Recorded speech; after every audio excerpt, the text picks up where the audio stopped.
अब मैं शहजादी को हिंदी स्पीच के लिए बुलाना चाहूँगा।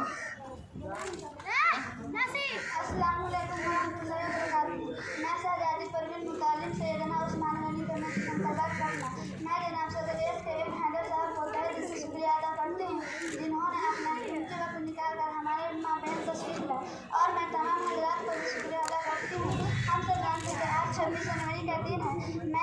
मैं इस मौके पर आप तमाम हजरात के सामने कुछ अर्ज करूँगी। भारत का संविधान एक लिखित संविधान है। हमारे संविधान को बनने में 2 साल 11 महीने 18 दिन लगा है। इसमें 395 अनुच्छेद और 8 अनुच्छेद। भारतीय संविधान दुनिया का सबसे बड़ा लिखित संविधान है। हमारा संविधान 26 जनवरी 1950 को लागू हुआ।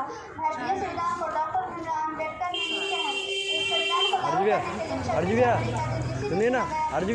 1930 में इसी दिन कांग्रेस के अधिवेशन में भारत को जैसे कि मेरा भी नाम है। बहुत बहुत शुक्रिया।